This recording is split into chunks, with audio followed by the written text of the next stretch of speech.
Yeah, Right. so Ray, correct me if I'm wrong now. So this is the first ever Folsom 100. Yes, first one. And he's the first ever finisher of the Finisher. Folsom 100. Yeah. So now this is going to be a big race in the future, man. So that's a pretty good status to have. I mean, Yeah. that's pretty cool, man. And we really appreciate you being the one to do it first, because it helps us out, you know, with promoting the race. And so you had a crew that helped you out the whole time? Yeah, so I had 3 pacers throughout the whole thing, and then of course my wife was at certain spots. Aid stations. Yeah. So you had 3 guys crewing you? Yeah. Or pacing with you? Yeah. And so they did different sections with you? Is that how it went? Yeah. Nice.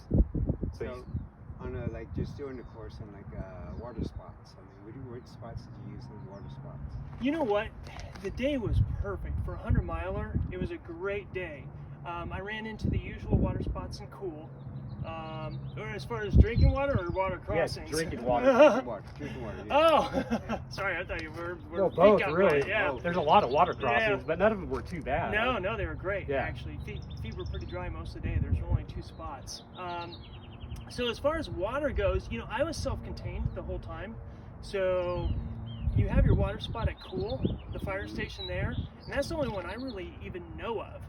I mean, you have the water fountain at ADO, and then you have the Cool spot for water. Otherwise, I was self-contained and had aid stations. So. Okay. So how much were you carrying in between aid stations, you think? Like, how much did you have on you at one given time? So I went the first 27 miles. I went from the start to ADO without any aid. So I was self-contained for the first 27. Did you just have a water bladder, or Yeah, did you have 2 I flasks? just had a vest, and I ran with two handhelds in there, and then just food. Nice.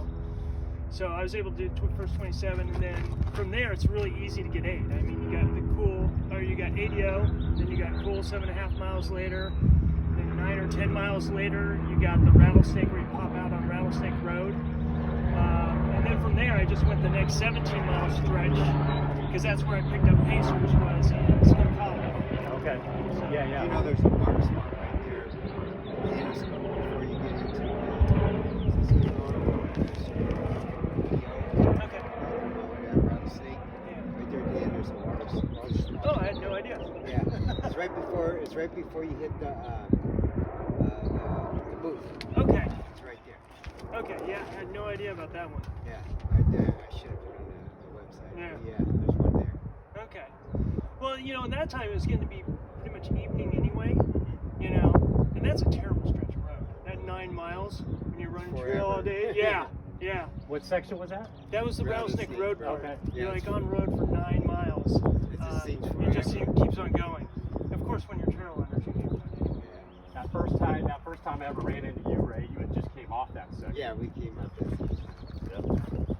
So how'd you feel coming up right here, the access road, this little dam? Were you feeling pretty sore by then? I feel strong finish. a little crappy about benching about last 2 miles when some guy just 370. But I tell you what, I hit 100 miles at Browns Ravine. And I was thinking, oh yeah, we got through this, and it was like I still have 3 miles to go, you know. And so I, like, the last 3 miles, I think I walked. You know, I felt really good. Like this race, I felt really good all the way through. You know, I was still shuffling. You know, some races you get to mile 80 or so and you're just at a walk in, but I was shuffling pretty good all the way through.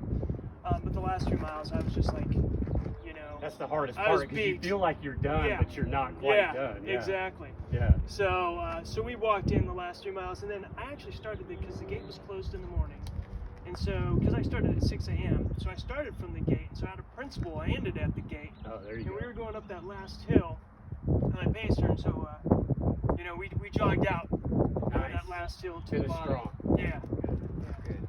So it was good. It's a good course. It's a fun course. You know, I mean, Any views that stand out for you when you're? you know, I'm bad about taking pictures, but I did take one picture through the whole thing, and it was a sunset shot as I was getting into the park area at Rattlesnake Bar Road, where you go into the park, and had a really cool picture of the sunset coming down through some trees. So that was really, but yeah, I mean, there's so many gorgeous views, and even though you have that long road section, that whole road section at Rattlesnake Bar is just amazing.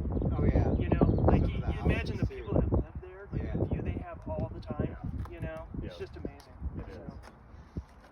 was good.